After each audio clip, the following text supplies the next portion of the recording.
इस संदेश का शीर्षक है प्रतिदिन का समर्पण, परमेश्वर के पीछे जाना, उसकी उपस्थिति के पीछे जाना, भाग 3। इसे सुनकर आशीष पाइए।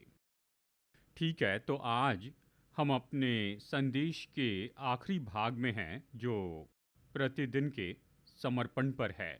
और इस खास सीरीज को करने के पीछे का मकसद है कि हम हर एक को प्रोत्साहित करें, और ये तो हर एक को प्रोत्साहित करने के लिए है कि परमेश्वर को व्यक्तिगत रूप में खोजते जाएं, व्यक्तिगत समर्पण का जीवन रखें।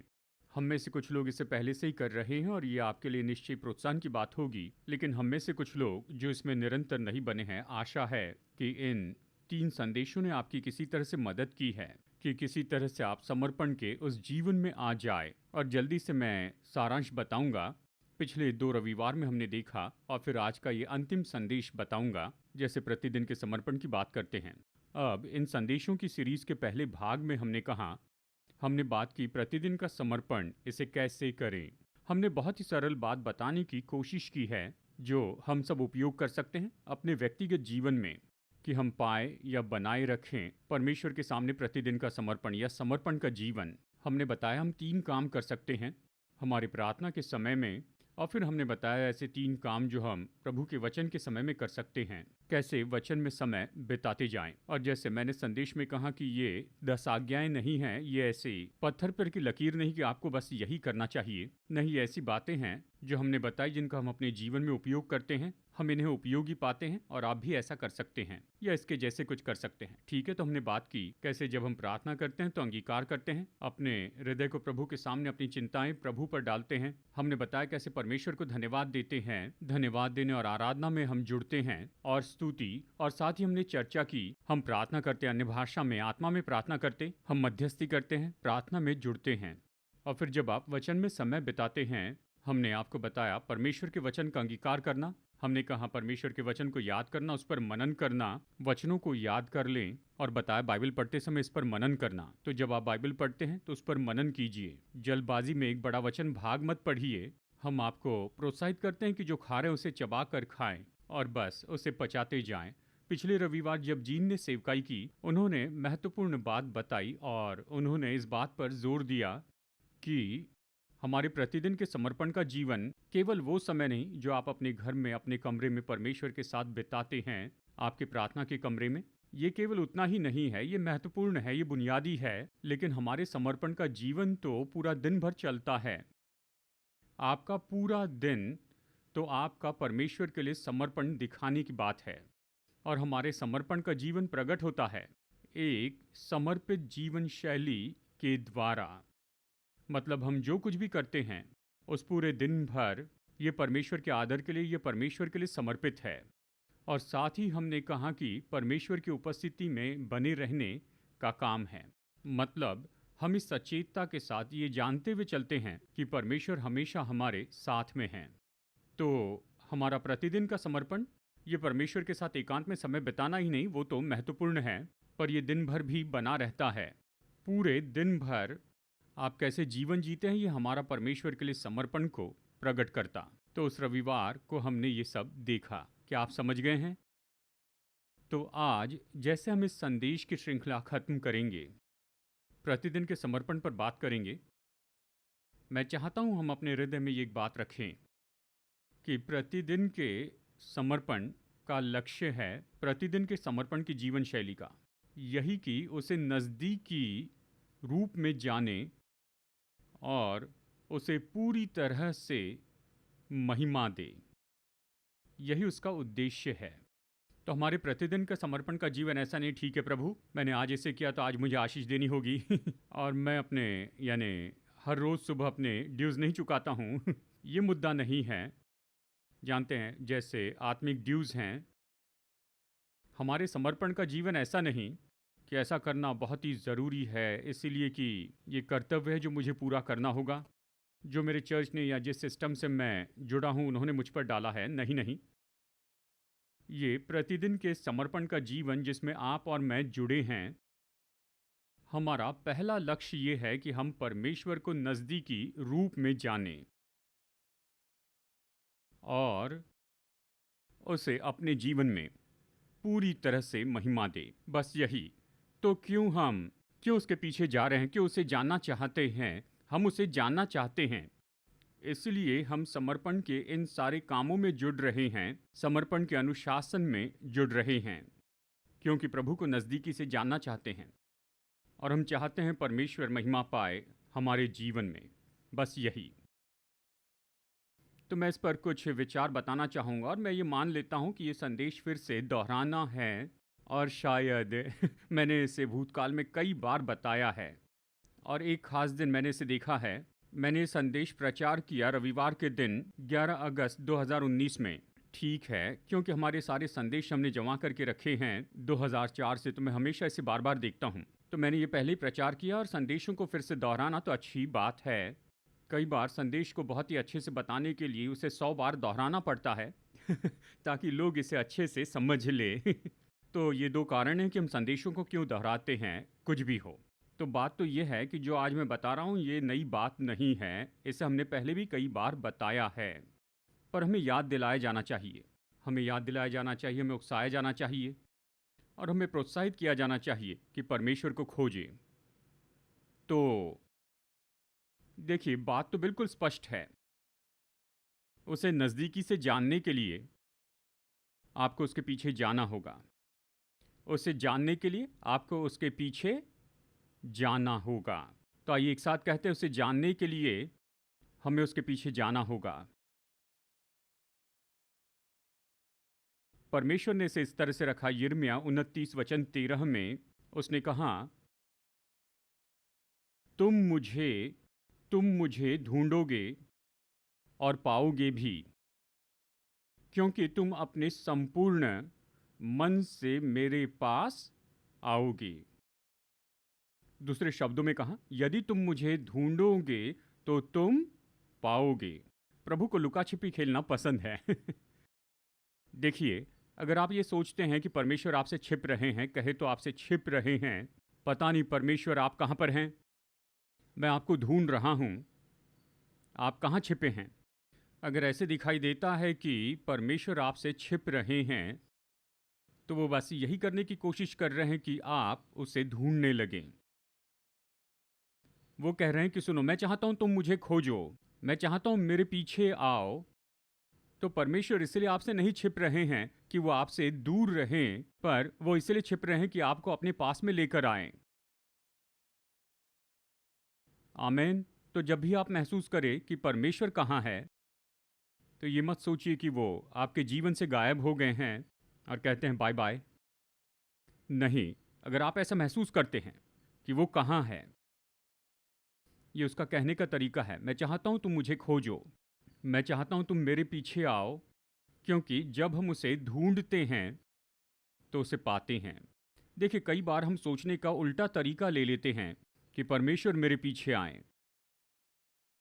मैं जानता हूं वो आपके पीछे आएंगे और निश्चय ही वो आपके पीछे आए भी हैं। 2000 साल पहले उसने अपने पुत्र को भेजा। अब ये ऐसा है कि अब आपकी बारी है। आप उसे ढूंढने के लिए क्या करेंगे? यदि तुम मुझे ढूंढोगे तो मुझे पाओगे। इसका मतलब उससे मुलाकात करेंगे, उसका अनुभव करेंगे और आप उससे कुछ प्राप्त करेंगे जैसे आप उसके पीछे जाते हैं। ये ऐसे नहीं कि वो आपको ऐसे ही छोड़ देंगे, परमेश्वर खो गए, मुझे पता नहीं वो कहाँ है। नहीं, आप उसे ढूंढेंगे तो उसे पाएंगे, आप उससे मुलाकात करेंगे, उसका अनुभव करेंगे। लेकिन यहाँ पर एक शर्त है कि तुम मुझे अपने संपूर्ण मन से ढूंढोगे तो। और आज मैं इस भाग पर थोड़ा विवरण से बताना चाहूँगा कि परमेश्वर को ढूंढें अपने संपूर्ण हृदय से। हमें परमेश्वर के पीछे जाना है, उसे ढूंढना है। जब परमेश्वर के पीछे जाते हैं, हम उसे सच में जानना चाहते हैं।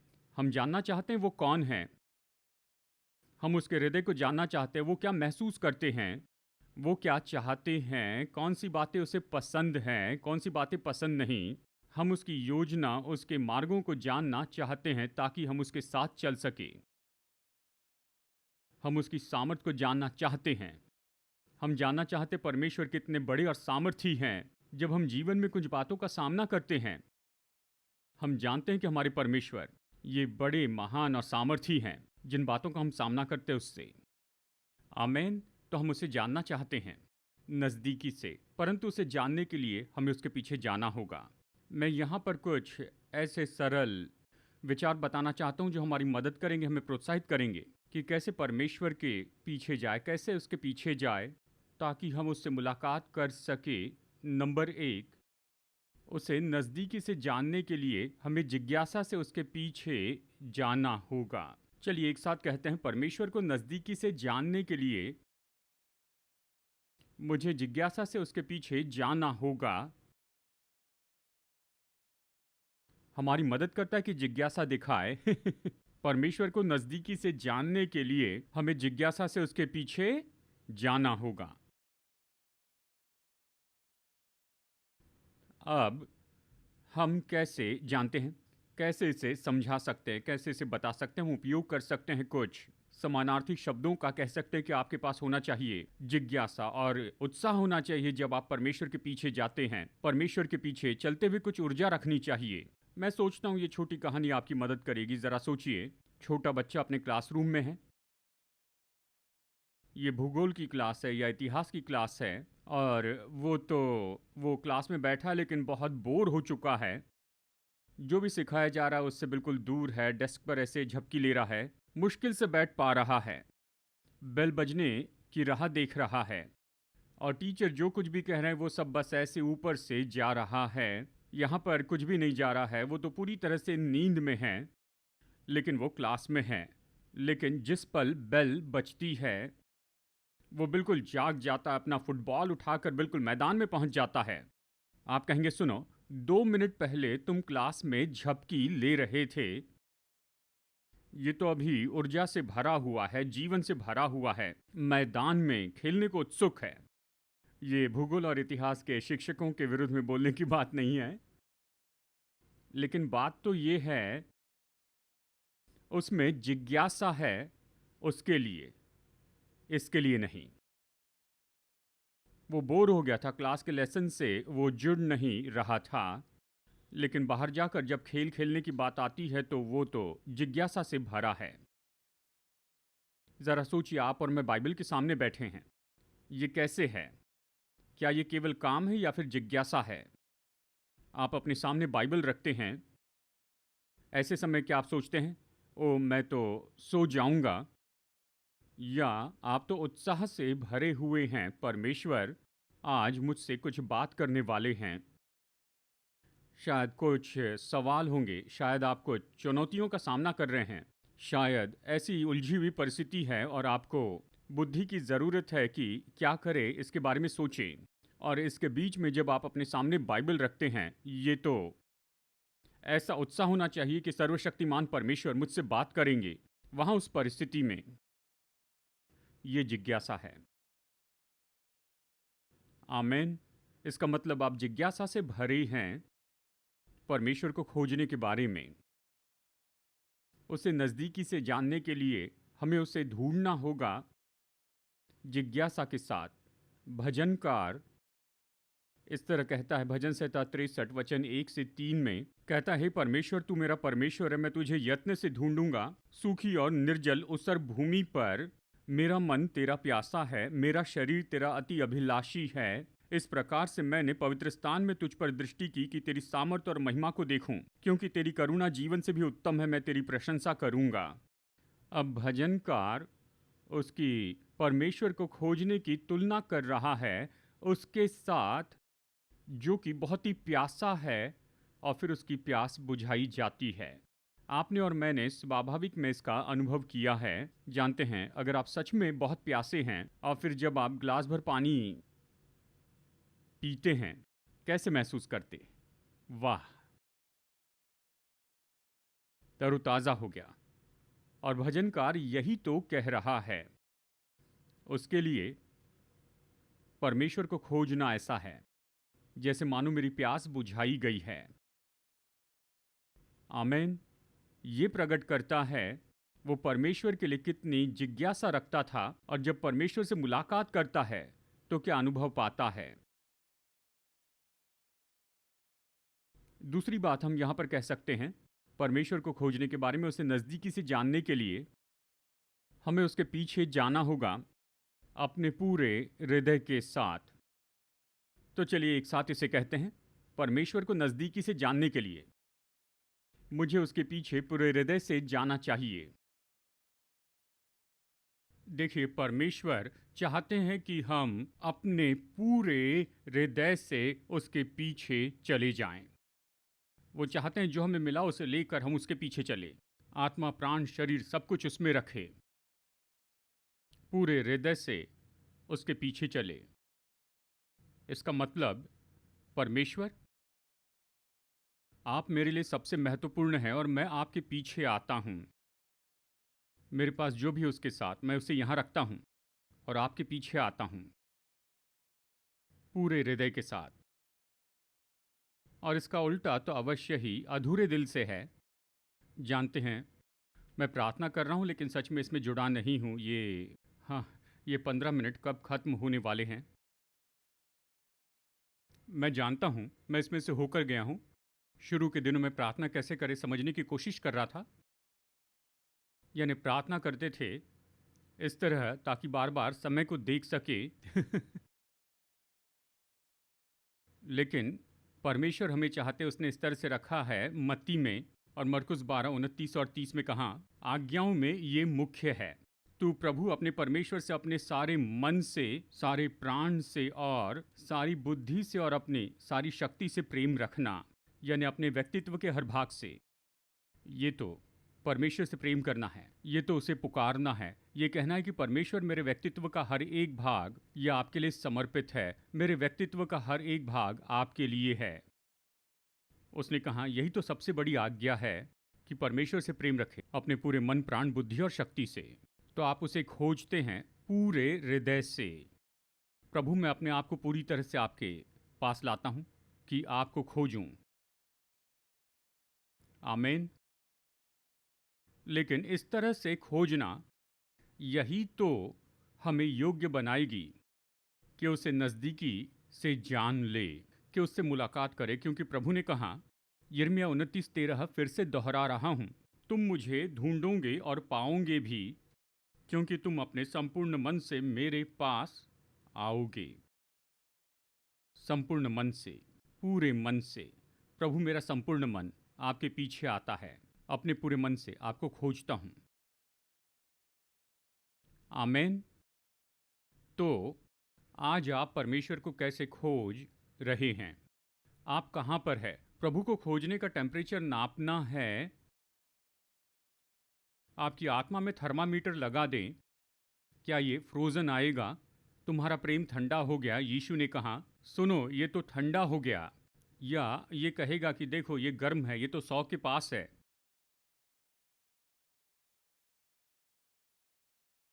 क्या आपका पूरा व्यक्तित्व परमेश्वर को खोज रहा है अपने पूरे मन से? देखिए, हम सब वचन में सीखते हैं प्रभु को खोजने के लिए।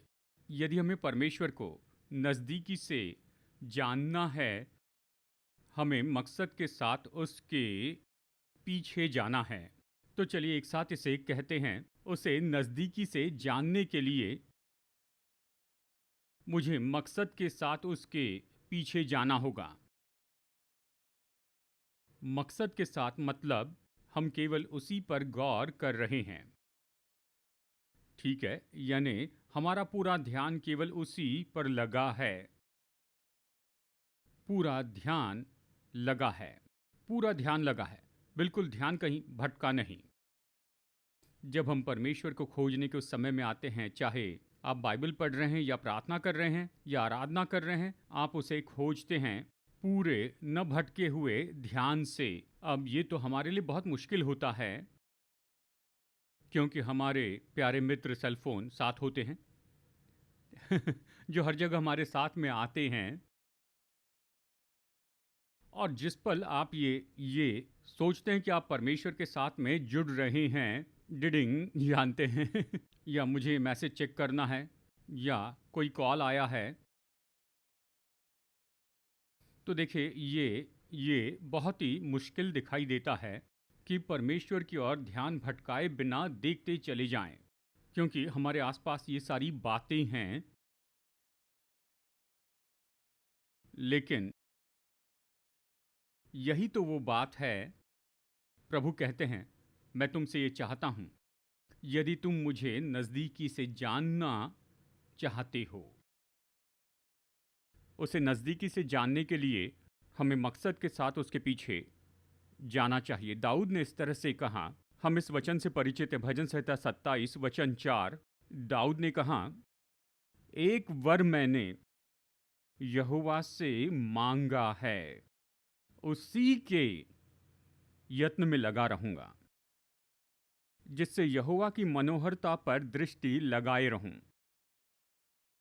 इसका मतलब मेरी दोनों आंखें उसी पर लगी है। ये नहीं कि एक आंख उस पर एक आंख यहां पर, नहीं, मैं उसकी मनोहरता को देखते रहूंगा। वो जो है उससे मैं प्रभावित हुआ हूं, परमेश्वर की मनोहरता को देखते रहूंगा। यहोवा की मनोहरता को देखूं और उसके मंदिर में ध्यान करूं। फिर वचन 8 में कहता है, यहोवा ने कहा, मेरे दर्शन के खोजी हो। कहता है, हे यहोवा, तेरे दर्शन का मैं खोजी रहूंगा। मतलब मेरी दृष्टि तो पूरी तरह से केवल परमेश्वर पर ही है। ये परमेश्वर को मकसद के साथ खोजना है। आप पूरी तरह से उस पर गौर करते हैं। आमीन। तो मैं हमें प्रोत्साहित करना चाहता हूं, जब आप समर्पण का समय बिताते हैं, अपना फोन दूर रखिए। संसार फिर भी शांति से काम करते रहेगा। चिंता मत कीजिए, अगर आप फोन पर जवाब नहीं देते हैं तो संसार बिखर नहीं जाएगा। 24 घंटे बाद जागेंगे तो भी वो वहां पर होगा।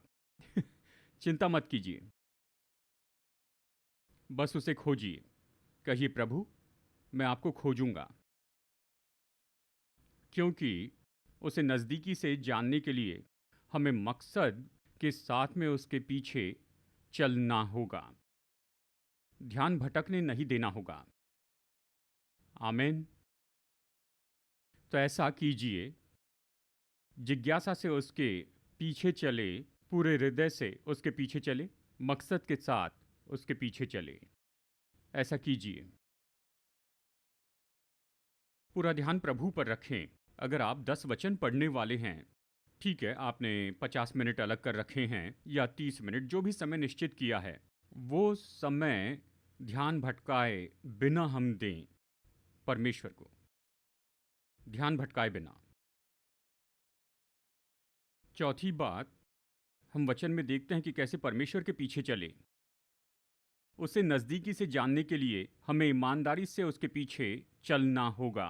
आइए एक साथ इसे कहें, उसे नज़दीकी से जानने के लिए हमें ईमानदारी से उसके पीछे चलना होगा। अब इसका क्या मतलब है? देखिए, हमारी धार्मिक ट्रेनिंग ने हमें सिखाया है कि प्रभु से मोल भाव करें। प्रभु, आज मैं आपको 30 मिनट दूंगा, पर ऑफिस में जाने पर मुझे प्रमोशन चाहिए। प्रभु, मैं 5 मिनट प्रार्थना करूंगा, परीक्षा में पास होने के लिए मदद कीजिए। तो हम कुछ कर रहे हैं क्योंकि मुझे कुछ चाहिए। कोई बात नहीं, परमेश्वर आपकी प्रमोशन में दिलचस्पी लेते हैं। प्रभु दिलचस्पी लेते हैं कि आप एग्जाम में पास हो, मुझे गलत मत समझिए। लेकिन परमेश्वर परमेश्वर है, इसलिए उसे खोजने के बारे में क्या? उसे खोजने के बारे में क्या? क्योंकि आप उससे चाहते हैं। यीशु ने ये कहा, उसने कहा, समय आ चुका है कि जो पिता की आराधना करते हैं वो उसकी आराधना आत्मा और सच्चाई से करते जाएं। परमेश्वर आत्मा है और उसकी आराधना करने वाले आत्मा और सच्चाई से आराधना करें। और पिता उसकी आराधना के लिए ऐसे लोगों को खोज रहे हैं। तो परमेश्वर क्या चाहते हैं? वो ऐसे लोगों के लिए कामना करते जो उसकी आराधना करें आत्मा में, यानी ये आत्मिक बात है, और सच्चाई में, मतलब ईमानदारी से। बड़ी ईमानदारी से,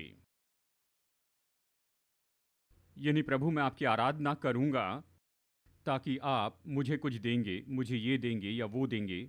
अब कुछ गलत नहीं, प्रभु हमारी ज़रूरत पूरी करेंगे। उसने कहा वो यहोवा यिरे है कि हमारी ज़रूरत पूरी करें, और इसमें कुछ गलत नहीं। ऐसा समय और जगह होती है जब आप कहते प्रभु ये दीजिए, ज़रूरत पूरी कीजिए। समय होता है, यीशु ने हमें ये प्रार्थना सिखाई है। हमारी दिन भर की रोटी हर दिन हमें दे, इसके लिए जगह है, मुझे गलत मत समझिए। लेकिन जब हम उसे खोजते हैं, हम कहते हैं परमेश्वर मैं यहाँ हूँ आपके लिए। आमेन। मैं यहाँ आपके लिए हूँ क्योंकि मुझे आप चाहिए। मैं आपको जानना चाहता हूँ, आपसे मुलाकात करना चाहता हूँ, मैं आपके हृदय को जानना चाहता हूँ, इसलिए मैं यहाँ पर हूँ। ईमानदारी, तो उसे नज़दीकी से जानने के लिए हमें ईमानदारी से उसके पीछे चलना होगा। तो अगली बार जब आप बाइबल पढ़ते हैं, बाइबल के सामने इसलिए मत बैठिए क्योंकि पास्टर पूछने वाले हैं अगले रविवार क्या आपने बाइबल पढ़ी, या कोई और पूछेगा। नहीं नहीं नहीं, प्रभु मैं यहाँ हूँ क्योंकि आप मुझसे जो कहना चाहते हैं वो सुनना चाहता हूँ। मैं यहाँ पर हूँ क्योंकि मैं सुनना चाहता हूँ, आपको जानना चाहता हूँ, आपका हृदय जानना चाहता हूँ, आपके मार्ग जानना चाहता हूँ, आपको जानना चाहता हूँ, इसलिए मैं यहाँ पर हूँ। या जब आराधना करते हैं, प्रार्थना करते हैं, प्रभु मैं यहाँ पर हूँ आपके लिए, प्रभु आपको जानना चाहता हूँ। और परमेश्वर कहते हैं मैं यही तो ढूंढते रहता हूँ, क्योंकि पिता ऐसों ही को ढूंढते हैं। वो ऐसों ही को ढूंढते हैं। और यीशु के समय में, हाँ, यहाँ तक कि पुराने नियम के भविष्यवक्ताओं के समय परमेश्वर ने कहा, उसने कहा वो मेरे पास आते हैं केवल अपने होठों के द्वारा, परंतु उनका हृदय मुझसे बहुत दूर है। दूसरे शब्दों में बिल्कुल सही शब्द बोलते हैं, बिल्कुल सही बातें करते हैं, पर उनका हृदय उसमें नहीं है। तो पिता प्रभावित नहीं हुए। उसने कहा मैं वहां पर देखता हूं, मैं ऐसे लोगों को ढूंढता हूं जो केवल सही शब्दों के साथ मेरे पास नहीं आते। मैं ऐसे लोगों को ढूंढता हूं जो मेरे पास सही हृदय से आते हैं, ईमानदारी और सच्चाई से आते हैं। तो परमेश्वर को नज़दीकी से जानने के लिए हमें ईमानदारी से उसके पीछे चलना होगा। तो अगली बार जब प्रार्थना के लिए जाते हैं तो कहें प्रभु मैं यहाँ आपके लिए हूँ। वो बहुत खुश होंगे, कहेंगे मैं इसी का इंतज़ार कर रहा था। ये तो बिल्कुल साधारण सी इंग्लिश है। नंबर 5, उसे नज़दीकी से जानने के लिए हमें बलिदान के साथ उसके पीछे चलना होगा। उसे नज़दीकी से जानने के लिए हमें बलिदान के साथ उसके पीछे चलना होगा। तो कई बार परमेश्वर के पीछे चलना आसान नहीं होता है,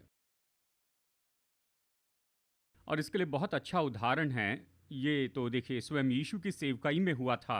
जानते हैं उनकी सेवकाई तो इतनी सामर्थी थी। मत्ती 14, 22 और 23, यानी बहुत से लोग वहां पर आ रहे थे, उसके समय के बारे में मांग कर रहे थे।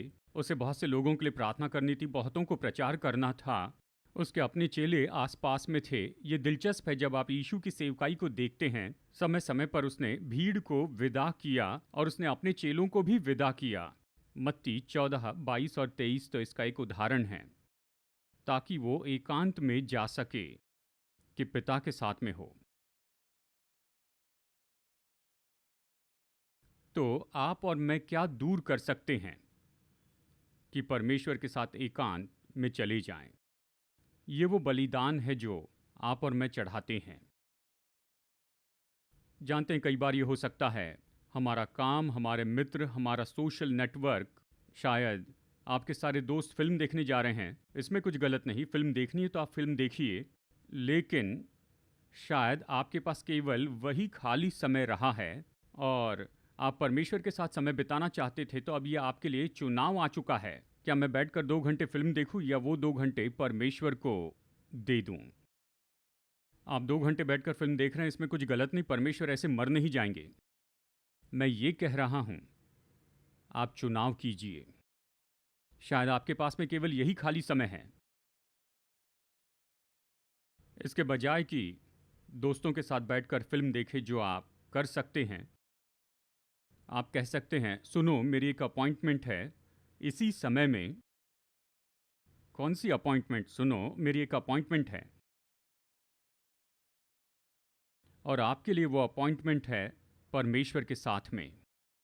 तो आप उन 2 घंटों का बलिदान करते हैं जो आप खर्च कर सकते थे खुद को तरोताज़ा करने में, सोशलाइजेशन में, बाहर रेस्टोरेंट में जाना, जो भी हो आप उसे कर सकते हैं। परमेश्वर उससे गुस्सा नहीं होंगे, लेकिन आपने चुन लिया कि आप उसका बलिदान करेंगे ताकि आप जाकर प्रार्थना कर सके या अपनी बाइबल पढ़े और प्रभु को खोजे जिस तरह से उसे आप खोजना चाहते हैं।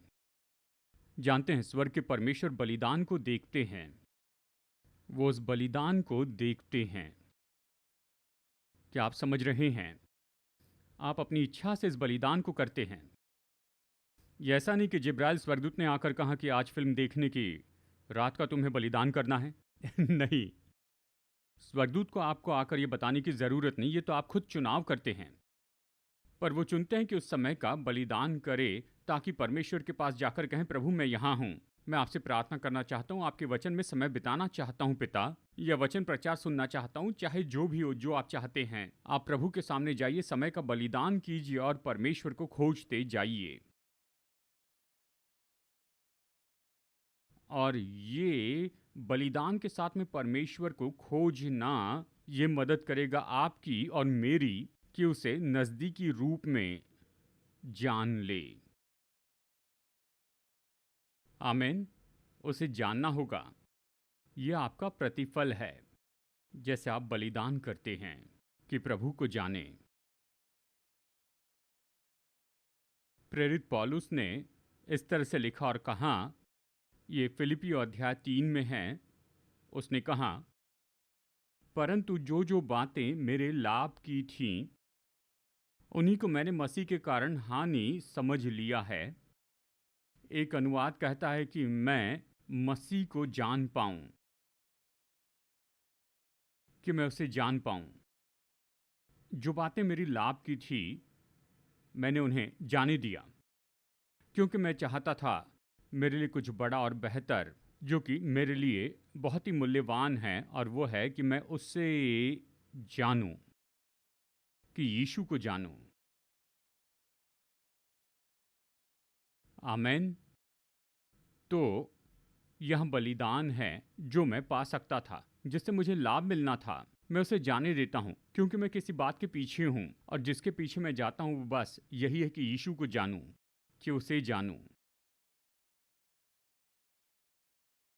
आमेन। अंत में हम यहाँ प्रार्थना करेंगे। उसे नज़दीकी से जानने के लिए हमें बड़ी अपेक्षा के साथ उसके पीछे चलना होगा। इसका मतलब एक अपेक्षा है कि आप उससे मुलाकात करेंगे। इसमें कुछ गलत नहीं, क्योंकि उसने कहा, यदि तुम मुझे ढूंढोगे तो मुझे पाओगे। यदि मुझे ढूंढोगे तो तुम मुझे पाओगे। तो जैसे आप प्रभु को खोजने के लिए जाते हैं, एक तो उसके वचन पढ़ने के द्वारा, प्रार्थना या आराधना के द्वारा, जो भी हो, आप अपेक्षा से जाते, मैं प्रभु से मुलाकात करूंगा, परमेश्वर मुझसे बात करेंगे, परमेश्वर मुझे छू लेंगे, मैं प्रभु से मुलाकात करूंगा। मैं उसके पीछे जाता हूं अपेक्षा के साथ। बाइबल कहती है, पहला पत्रस 5 में कहा, यदि हम उसके निकट आ जाए तो वो हमारे निकट आ जाएंगे। आप उसके करीब जाइए, वो आपके करीब आएंगे। आप उसके और करीब जाइए, वो आपके और करीब आएंगे। यदि हम उसके निकट चले जाएं तो वो हमारे निकट आ जाएंगे। तो ये वचन में है। हम जानते हैं जब हम उसे खोजेंगे, जब हम उसके निकट जाएंगे तो वो हमारे निकट आएंगे। वो आपसे बातें करेंगे, आप उसके करीब आएंगे, आप उससे मुलाकात करेंगे। होशे अध्याय 6, होशे भविष्यवक्ता कहता है, आओ हम ज्ञान ढूंढें, वरन यहोवा का ज्ञान प्राप्त करने के लिए यत्न भी करे। मतलब चलो हम इसके पीछे चले, परमेश्वर को जानने के पीछे चले, यहोवा का ज्ञान प्राप्त करने के लिए यत्न करें, क्योंकि वो वर्षा के समान हमारे ऊपर आएगा। तो जब हम उसके पीछे जाएंगे तो क्या होगा? वो हमारे पास में आएंगे, वर्षा के जैसे तरोताज़ा करने, बदलाव लाएंगे, चंगाई लाएंगे। वो हमारे पास में आएंगे। जब हम उसके पीछे जाएंगे वो हमारे पास आएंगे। तो यहाँ पर अपेक्षा है। जब आप बाइबल पढ़ते हैं, प्रभु मैं अपेक्षा कर रहा हूँ कि आप मुझसे बातें करें। जब प्रार्थना करते हैं, प्रभु मैं अपेक्षा करता हूँ कि आप मुझे छू लें। इस तरह से अपेक्षा है।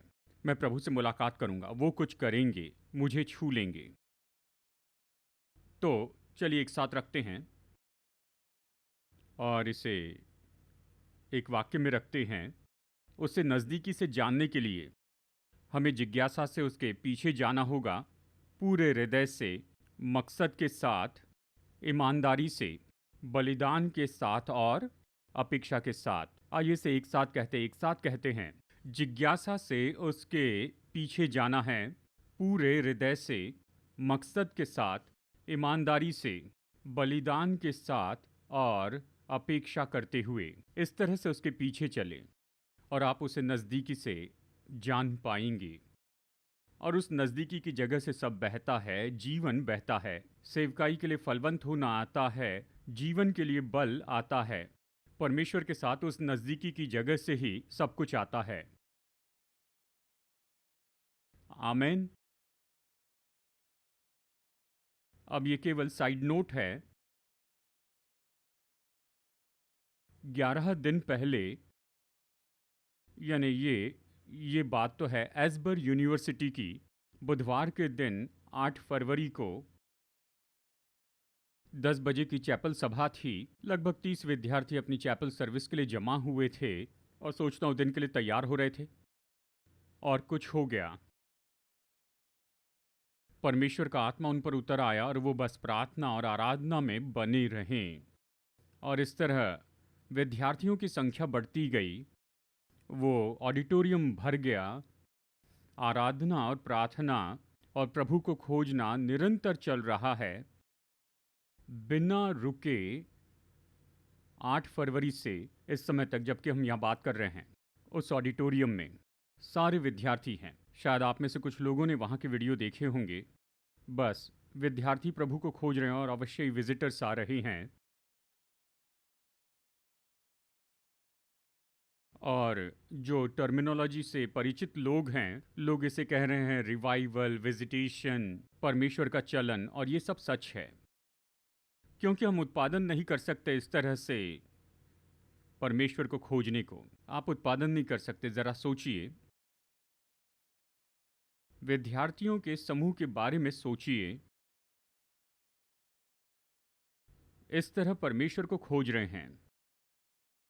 उनके पास एलईडी स्क्रीन नहीं है, ना ही अच्छे ग्राफिक्स हैं, और कोई लिरिक्स भी नहीं दिखाए जा रहे हैं। बस विद्यार्थी ही गीत गा रहे हैं और वहाँ कोई सेलिब्रिटी नहीं है, कोई बड़े प्रचारक नहीं है, कोई नहीं, बस केवल विद्यार्थी। लेकिन परमेश्वर की उपस्थिति वहाँ ऐसी उंडेली गई है। और खबरों के अनुसार, और फिर मैं कहूँगा ये केवल खबर है और मैंने इसकी पुष्टि तो नहीं की है, अब ये तो फैल गया है और भी 18 जगहों पर, अमेरिका में और दूसरे देशों में, मिडल ईस्ट, अफ्रीका में फैल गया है, जहाँ इसी तरह से लोग जमा हो रहे हैं। और ये बस होते जा रहा है और वहाँ पर निरंतर प्रार्थना और आराधना और प्रभु को खोजना चल रहा है। मैं जानता हूँ कुछ विद्यार्थी बहुत ही खुश होंगे, कोई क्लास नहीं बस परमेश्वर को खोजना, बस परमेश्वर को खोजना। इसका मतलब परमेश्वर पृथ्वी पर कुछ कर रहे हैं, प्रभु कुछ कर रहे हैं। ये मनुष्यों के परिश्रम से नहीं हो सकता है। हम उत्पादन नहीं कर सकते हैं इस तरह की बात को किसी प्रोग्राम से। हम इसे नहीं कर सकते हैं। और जकरिया अध्याय 10 वचन 1 में भविष्यवक्ता ने कहा, बरसात के अंत में यहोवा से वर्षा मांगो, वो उनको वर्षा देगा और हर एक के खेत में हरियाली उपजाएगा। दूसरे शब्दों में वर्षा होते हुए देखो तो परमेश्वर से अपने लिए कुछ मांगो। बरसात के अंत में यहोवा से वर्षा मांगो और वो वर्षा देगा। इसका मतलब अभी ये समय है कि हम कहें, प्रभु अगर आप वहाँ पर कर रहे हैं तो आप यहाँ पर भी कीजिए, मुझ पर वर्षा कीजिए, हम पर कहिए, प्रभु मेरे साथ, मेरे परिवार के साथ शुरू कीजिए, चर्च के समुदाय में शुरू कीजिए, यहाँ शुरू कीजिए। प्रभु मुझे भी वैसी थोड़ी वर्षा चाहिए जो तरोताजगी ले आए, नया बनाए, नया कर दें। मैं प्रोत्साहित करना चाहता हूँ, मैं ये नहीं कह रहा कि हम इसका उत्पादन करेंगे, नहीं, हम नहीं कर सकते। मैं कह रहा हूँ कि हमें उससे मांगना चाहिए, वर्षा मांगे। कहिए, प्रभु अगर आप अपनी आत्मा उंडेल रहे हैं और उन जगह पर असाधारण काम कर रहे हैं तो प्रभु यहाँ कीजिए, मेरे लिए से कीजिए, मैं जिन लोगों में रहता हूँ उनके लिए कीजिए। बस परमेश्वर से मांगिए। और उसका वचन है कि वर्षा के अंत में परमेश्वर से वर्षा मांगे और वो वर्षा देगा, वो वर्षा देगा। यहाँ पर मार्च महीने में 30 दिन, पूरा महीना, हर शाम, सप्ताह अंत को छोड़, क्योंकि सप्ताह अंत में होता है, लेकिन हफ्ते में सोमवार से शुक्रवार तक हर शाम 7 से 9 हम परमेश्वर को खोजेंगे। अगर आप आ सकते हैं तो आकर जुड़े, या फिर घर से या जहाँ पर भी हैं। अगर व्यक्तिगत रूप में है तो अच्छा है, ऑनलाइन भी अगर कनेक्ट होते हैं तो भी ठीक है। लेकिन आइए परमेश्वर को खोजें, बस प्रभु को खोजें। अगर आप उसके पीछे चलेंगे तो वो हमारे पास आएंगे वर्षा के जैसे। और हम यही चाहते हैं, हम उसे और ज़्यादा पाना चाहते हैं। आमीन। आइए हम सब लोग खड़े हो जाएं। जैसे हम सभा खत्म करने पर आ रहे हैं, मैं कहना चाहूँगा, प्रभु मेरी मदद कीजिए, मदद कीजिए कि मैं आपके पीछे चलूँ और ज़्यादा। मैं जानता हूँ बहुत से लोग यहाँ प्रभु से प्रेम करते, उससे प्रेम करते हैं। हम परमेश्वर के पीछे चल रहे हैं, ये नहीं कह रहा हूँ कि नहीं चल रहे हैं, लेकिन आइए प्रभु से मांगे कि हम जो उसके पीछे चल रहे हैं उससे बढ़ाएं, कि इसे ये और भी मजबूत कर ले। जैसे हमने सीखा, बड़े जिज्ञासा से, पूरे हृदय से, ईमानदारी से, मकसद के साथ, बलिदान के साथ, अपेक्षा के साथ। प्रभु ऐसा करने में मदद कीजिए। आग जलाइए प्रभु। अगर आग नहीं है तो मुझे आग चाहिए, और अगर आग जल रही तो प्रभु आप इसे और बढ़ाइए जब तक कि मेरा पूरा व्यक्तित्व न ले ले। आमीन। ये आग परमेश्वर के लिए जिज्ञासा, परमेश्वर को खोजना, प्रभु इसे प्रज्वलित कीजिए। अगर ये पहले से जल रही तो प्रभु इसे आप बढ़ाइए और बढ़ाइए। हम में से हरेक के हृदय में, हम में से हरेक के जीवन में हम आपको खोजें प्रभु। तो आइए प्रभु को खोजने के समय में चलते हैं। चिंता मत कीजिए, मुझे पता नहीं कितना समय हो गया। प्रभु को खोजें, उससे खोजें और कहिए, पिता मैं आपको खोजना चाहता हूँ। धन्यवाद प्रभु यीशु, धन्यवाद। पिता हम प्रार्थना करते हैं कि आप यहाँ हर एक जीवन, हर एक हृदय को प्रज्वलित कीजिए। हमारे अंदर आग प्रज्वलित कीजिए प्रभु। आपके नाम के लिए जिज्ञासा की आग जलाएं। जहाँ परमेश्वर पिता आपके लिए जिज्ञासा हमारे हृदय को प्रज्वलित करें। मैं प्रार्थना करता हूँ कि हमारे अंदर पवित्र आग प्रज्वलित हो। हम में से हर एक के अंदर ऐसी आग जो आपके बारे में प्रकाशन को जन्म दे, आप कौन है उसका प्रकाशन दे। ऐसी आग जो हमारे अंदर प्रज्वलित हो, हमारे अंदर भड़के, कि आपको खोजे और आपके पीछे आएं। हम में से हर एक के हृदय में यह आग प्रज्वलित कीजिए पिता। और ये आग तो और ज़्यादा भड़कते चली जाए हम में से हर एक के हृदय में, हम में से हर एक के जीवन में, कि हम आपके लिए जिज्ञासा से भर जाएं। ये आग प्रज्वलित कीजिए पिता, ये आग रखिए मेरे प्राण में से, रखिए जिसे मैं नहीं रख पाऊं, जिस पर मैं नियंत्रण नहीं कर पाऊं। मुझे आपसे और ज़्यादा चाहिए प्रभु,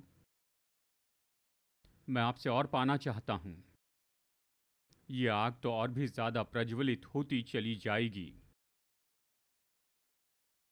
ये हमारे अंदर और भी भड़कती चली जाए और हमें पूरी तरह से भर दे। जो हमने स्वाद लिया है आज दोपहर के समय, हमें से और ज़्यादा दीजिए, और ज़्यादा, और ज़्यादा, और ज़्यादा, और ज़्यादा दीजिए प्रभु।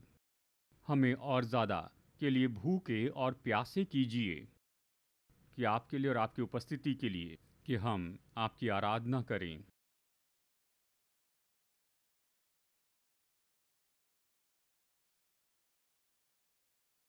धन्यवाद, धन्यवाद प्रभु।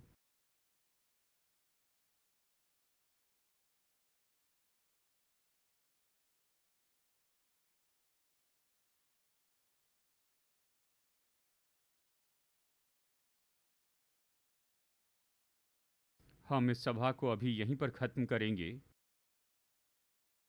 लेकिन ये जो स्वाद हमने पाया है, हम इससे हमारे अंदर और ज़्यादा मजबूत करेंगे। प्रभु मुझे और चाहिए। आमीन। और बस आप खुले रहिए। हम नहीं जानते, हमने ये सारा प्रोग्राम नहीं किया, लेकिन हम खुले रहना चाहते हैं और देखना चाहते प्रभु हम में कैसे काम करना चाहते हैं, कि हमारी अगुवाई करे, कि हम और ज़्यादा उसे देखते जाएं, उसका अनुभव करते जाएं। आमीन। तो धन्यवाद, आप काफ़ी समय यहाँ पर रुके रहें और मुझे पता नहीं समय क्या हुआ है, लेकिन हाँ, बस आपने इसका और ज़्यादा अनुभव किया है प्रभु से। आमीन। आइए सभा खत्म करें। पिता, इस समय के लिए आपको धन्यवाद देते हैं कि आपकी राह देखते रहें, आपकी उपस्थिति का आनंद उठाएं। जैसे हम इस जगह से जाते हैं तो ये आग हमारे अंदर में प्रज्वलित होते जाए प्रभु, हमारे अंदर ये जलती जाए और हमारे मध्य में और काम कीजिए और आपका राज्य आए, यीशु के नाम में।